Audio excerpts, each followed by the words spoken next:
Dave King is CEO of Digitalist Reputation, a firm specializing in online reputation management. He joins me from London. Welcome.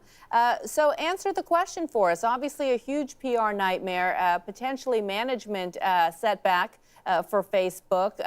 But when it comes to the question of is your information private when it's online, who's right? You heard from people saying, once it's online, I know it's not private. Other people saying, wait a minute, I wasn't informed.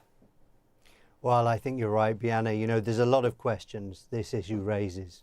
First, was an app with an apparent social purpose used as a front to gather data?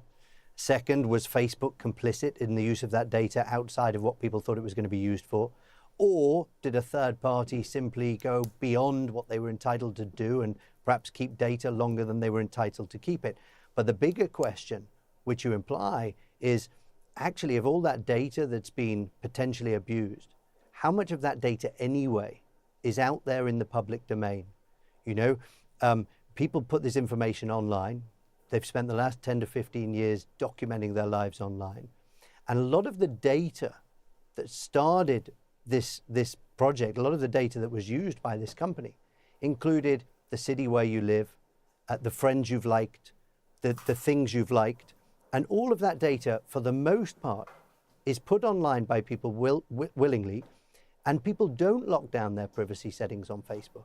And that means this data is out there for you or I to use. We don't have to have the clever technology of one of these companies to pick up that data. And I think we all should take a long look at what we're putting online and the risks it can bring, because political campaigning will definitely use this data more and more.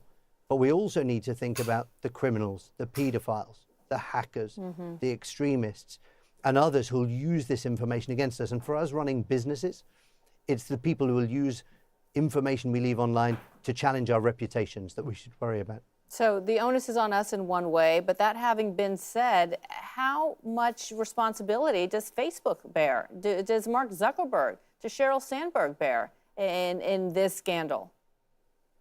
Well, Mark Zuckerberg and Sheryl Sandberg are being quite quiet on this right now. And we don't yet know the extent to which the Senate and the Commons have been misled. We don't yet know to what extent Facebook was complicit in the use of this data.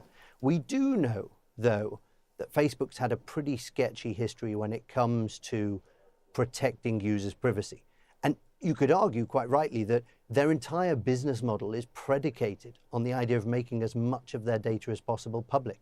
Their platform exists to host your and my personal information.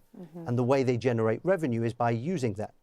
Now, of course, increasing regulation and increasing scrutiny means they're limited increasingly the extent to which they can do that. And I can understand why they haven't yet come out and explained in full what happened here. But irrespective, we all need to think about the amount of information we're putting out there and who else might be using it. So never mind this third-party data mining company that's been used by a political campaign group. But who else might be using that data that we put out there about us, about our families, about our businesses? So if this is a learning opportunity for users and for executives at online companies and social media companies, what is it? Well, the big learning is to think about what you put out there. When we do an attack audit on a high-profile business executive, we trawl the web to see what's out there about them. What little tidbits of information have family members, have friends, have secretaries put online without thinking twice about it. And when we piece that data together, we can often put together quite a pattern in terms of mapping out where people are when, where they live, what their children look like, how old they are, where they go to school, all these kind of things. And I think when people put a single piece of information online, they don't always think about what part that might play in the jigsaw of information online about you, about your business. And we've seen in the last year, of course, MPs, we've seen high-profile business executives stung by things that have been found online that they posted 10, 12 years ago and now come to embarrass them when they're in a different position in a different world. But we should also think about, criminals using this information, hackers and identity thieves using this kind of information, and